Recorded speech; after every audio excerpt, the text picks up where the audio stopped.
নিয়ে কোনো ব্যবসা চলবে না। স্বাধীনতার ৫৫ বছরেও মানুষের জীবনমানে উন্নয়ন না হওয়া দুঃখজনক, বললেন দুই মন্ত্রী। আজ সিলেটে শুরু এনসিপির জুলাই পদযাত্রা। নিরাপত্তা ব্যবস্থা জোরদার। হামলার ঘটনায় হবিগঞ্জ জেলা ছাত্রদল সভাপতি সহ ১১ জনের বিরুদ্ধে মামলা।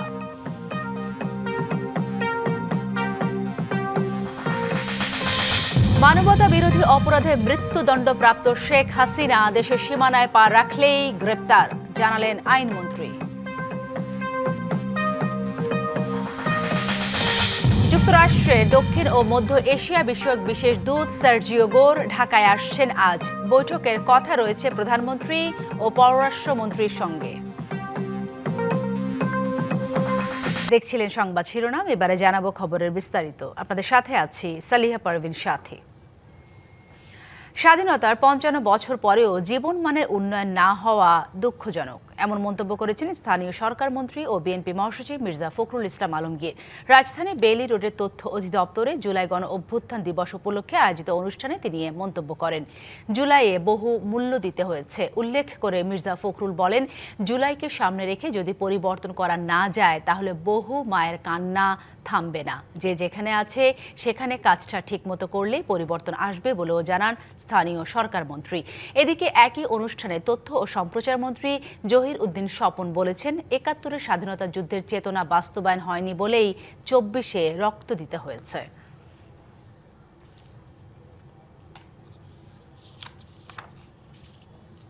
আজ আমরা জুলাই এই শহীদকে স্মরণ করার সময় আমাদেরকে খুব স্পষ্টভাবে বুঝতে হবে, স্বাধীনতা যুদ্ধের পরে যুদ্ধের চেতনাকে প্রতিষ্ঠিত করার বদলে যারা যুদ্ধের প্রকল্পকে ব্যবসার প্রকল্প হিসাবে ব্যবহার করেছিলেন, আমরা জুলাইকে নিয়ে যেন তেমনি কোনো একটি লাভজনক প্রকল্পের কোনো উদ্যোক্তাকে দেখতে না পাই। আমরা যদি এই মূল্য দেওয়াটাকে ধারণ করতে না পারি, সেটাকে সামনে রেখে যদি আমরা আপনার পরিবর্তনের চেষ্টা না করতে পারি, তাহলে তো আপনার এই মায়ের এই অশ্রুধারা, এই রক্তস্রোত এমনি এমনি হারিয়ে যাবে।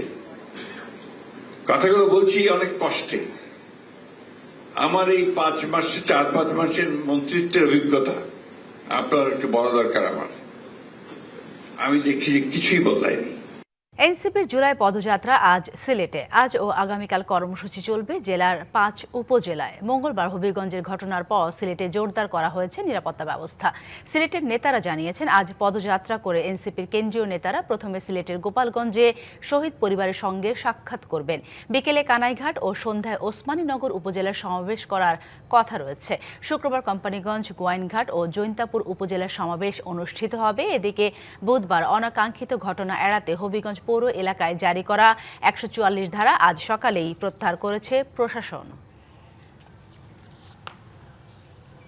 শেখ হাসিনা দেশের সীমানায় পা রাখলেই তাকে গ্রেপ্তার করা হবে বলে জানিয়েছেন আইনমন্ত্রী মোহাম্মদ আসাদুজ্জামান। সচিবালয়ে আইনগত সহায়তা প্রদান বিষয়ক সমঝোতা স্মারক অনুষ্ঠানে আইনমন্ত্রী বলেন, আইন অনুযায়ী তার বিরুদ্ধে ব্যবস্থা নেওয়া হবে।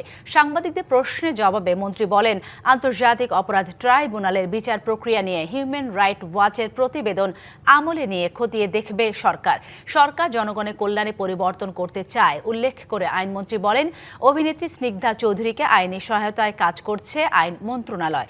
বাগেরহাটে মিরাজ শেখকে গুমের অভিযোগের ঘটনায় তদন্ত করা হবে বলেও জানান মন্ত্রী। রাষ্ট্রপতি নির্বাচন প্রসঙ্গে আইনমন্ত্রী বলেন, সাংবিধানিকভাবে সেপ্টেম্বরে অধিবেশনে নির্বাচন হবে, তবে সরকার মনে করলে অগাস্টেই বিশেষ অধিবেশন হতে পারে।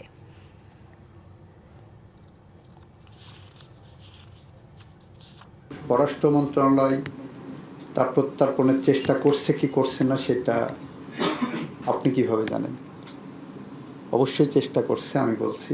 দ্বিতীয়ত হলো, একজন ফাঁসির আসামি হলেও সে যদি বাংলাদেশের নাগরিক হয়, বাংলাদেশে আইনের প্রতি শ্রদ্ধা দেখে বাংলাদেশে এসে সারেন্ডার করতে চায়, সেখানে হয়তো তার সারেন্ডারের আগেই অ্যারেস্ট হবে, কিন্তু তার সেই তো অধিকার তো আছে।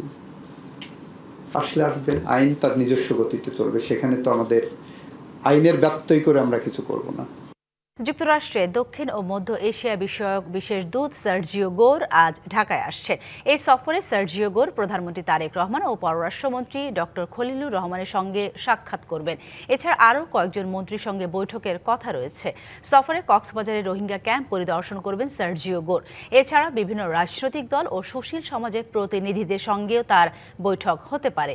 বিএনপি নেতৃত্বাধীন সরকার ক্ষমতা গ্রহণের 5 মাস পর প্রভাবশালী মার্কিন যুক্তরাষ্ট্রের সর্বোচ্চ পর্যায়ের কোনো কর্মকর্তার এটি প্রথম সফর। আজ দুপুরে তার ঢাকায় আসার কথা রয়েছে।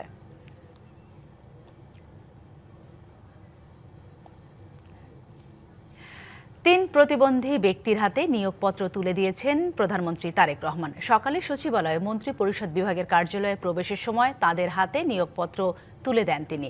নিয়োগপ্রাপ্তরা হলেন গাইবান্ধার সাঘাটা উপজেলার আয়েশা আক্তার, সিরাজগঞ্জের কামারখন্দ উপজেলার নীলা খাতুন এবং নড়াইল সদর উপজেলার মোহাম্মদ হাসমত আলী। প্রধানমন্ত্রীর কাছ থেকে সরাসরি নিয়োগপত্র পেয়ে তারা উচ্ছ্বাস প্রকাশ করেন। আয়েশা আক্তার ও নীলা খাতুন দুজনেই শারীরিক প্রতিবন্ধী। জন্ম থেকে 2 হাত না থাকা নীলা খাতুন পা দিয়ে লিখে স্নাতকোত্তর সম্পন্ন করেন। তাকে রাজধানীর মিরপুরে জাতীয় প্রতিবন্ধী উন্নয়ন ফাউন্ডেশনে শিক্ষক পদে নিয়োগ দেওয়া হয়েছে। আয়েশা আক্তারও পা দিয়ে লিখে সম্পন্ন করেন স্নাতকোত্তর। হাত না থাকায় মুখ দিয়ে নিয়োগপত্র গ্রহণ করেন তিনি। তাকে গাইবান্ধার ব্যায়াম ল্যাবরেটরি স্কুল অ্যান্ড কলেজে ক্লাস সুপারভাইজার পদে নিয়োগ দেওয়া হয়েছে।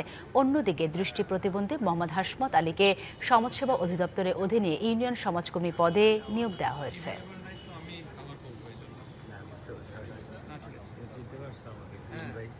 কাকরাইলে জুলাই শহীদ পরিবার ও জুলাই যোদ্ধাদের সাথে মতবিনিময় সভায় কথা বলছেন জামায়াত ইসলামের আমির ডাক্তার শফিকুর রহমান। সরাসরি চলে যাচ্ছে সেখানে।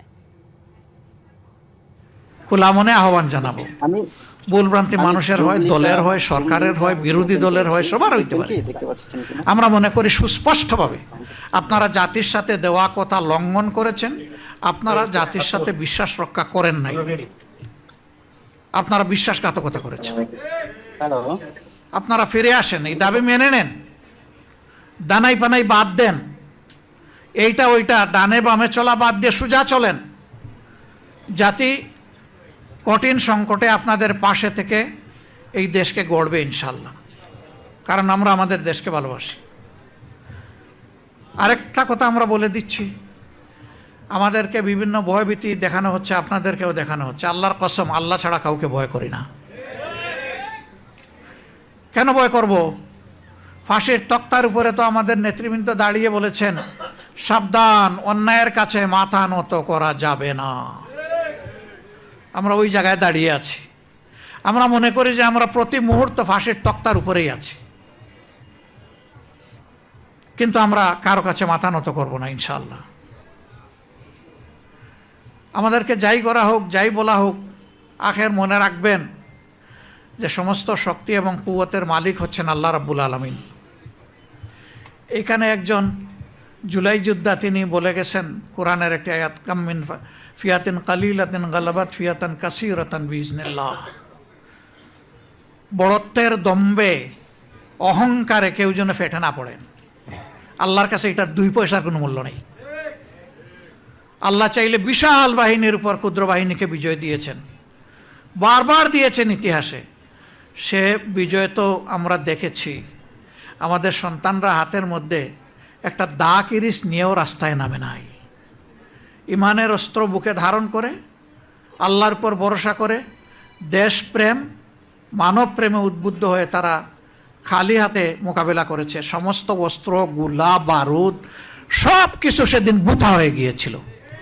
চট্টগ্রামের আলোচিত সন্ত্রাসী ডেভিড ইমন সহ গ্রেপ্তার 4 জনের 10 দিনের রিমান্ড চেয়েছে পুলিশ। সকালে চট্টগ্রামে পুলিশ সুপার কার্যালয়ে প্রেস ব্রিফিংয়ে তথ্য জানান পুলিশ সুপার মাসুদ আলম। তিনি জানান, যশোরের ঝুমঝুমপুর থেকে গ্রেপ্তারের পর তাদের দেওয়া তথ্যে ফটিকছড়ি কাঞ্চননগরে অভিযান চালিয়ে একটি বিদেশি পিস্তল, 2টি দেশি এলজি ও অন্যান্য অস্ত্র উদ্ধার করা হয়েছে। ডেভিড ইমনের বিরুদ্ধে হত্যা, অস্ত্র ও চাঁদাবাজি সহ 13টি মামলা রয়েছে জানায় পুলিশ। এর আগে হত্যা মামলায় গ্রেপ্তার মিঠু ওরফে ধামা ইলিয়াসকে রিমান্ড জিজ্ঞাসাবাদে পাওয়া তথ্যে ডেভিড ইমন ও তার সহযোগীদের অবস্থান শনাক্ত করা হয়। উদ্ধার করা অস্ত্রের উৎস এবং সন্ত্রাসী চক্রের বিস্তৃত নেটওয়ার্কে শনাক্তে তদন্ত চলছে বলে জানান পুলিশ সুপার।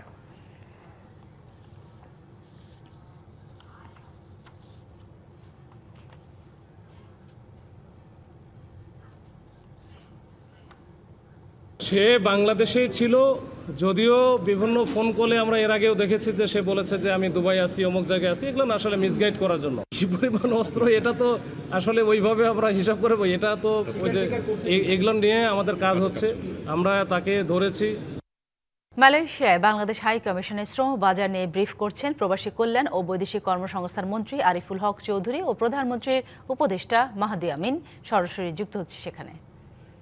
সামাজিক উন্নয়ন হয়েছে, একই সাথে ওনাদের যে রেমিটেন্স রয়েছে সেটি বাংলাদেশের অর্থনৈতিক অগ্রযাত্রা অনেক বড় ভূমিকা রেখেছে। কিন্তু মালয়েশিয়া এই শ্রমবাজার শহীদ প্রেসিডেন্ট জিয়া রহমানের হাত ধরে শুরু হয়েছিল। স্বাভাবিকভাবেই নির্বাচিত বিএনপি সরকারের এর সাথে হয়েছে একটি গভীর আবেগ এবং আকাঙ্ক্ষা। আপনারা জানেন যে মালয়েশিয়ার অতি গুরুত্বপূর্ণ এই শ্রমবাজার বিগত বেশ কয়েক বছর ধরে বন্ধ হয়েছে, যেটি ফ্যাসিবাদের সময় বিভিন্ন অনৈতিক কর্মকাণ্ড ইররেগুলারিটিস ছিল, তার কারণে বন্ধ হয়ে গিয়েছিল। পরবর্তীতে অন্তর্বর্তী সরকার দায়িত্বে আসার পর চেষ্টা করেছেন, এবার এই মার্কেটটা এখন পর্যন্ত ক্লোজ করেছে। আমরা নির্বাচিত সরকার দায়িত্ব গ্রহণের পর মাননীয় মন্ত্রী মহোদয়ের নেতৃত্বে পূর্বে আমরা এখানে এসেছিলাম এবং এখানকার হিউম্যান রিসোর্স মিনিস্টার এবং মন্ত্রণালয়ের গুরুত্বপূর্ণ ব্যক্তিবর্গ সহ সব স্টেক হোল্ডারদের সাথে আজ থেকে প্রায় 3 মাস আগে আমরা বেশ কয়েকটি গুরুত্বপূর্ণ মিটিং করেছিলাম। সেই ধারাবাহিকতা যথেষ্ট প্রোগ্রেসকে ধারণ করে আমরা আবার এখানে এসেছি এবং গত 2 দিনে আমরা মালয়েশিয়ার human resource minister mister Ramakrishnan, ওনার ministry secretary general, assistant secretary general এবং অল কনসার্ন অথরিটিসের সাথে মিলিত হয়েছি, কথাবার্তা বলেছি এবং আমাদের আলোচনার মূল ভিত্তি ছিল সবার আগে বাংলাদেশ, অর্থাৎ বাংলাদেশের স্বার্থ। আমরা আমাদের সাথে জানাতে চাই যে আমাদের both countries now mutually agree to open this শ্রমবাজার immediately. আমাদের ডিউ প্রসেস ফলো করে যত দ্রুত সম্ভব।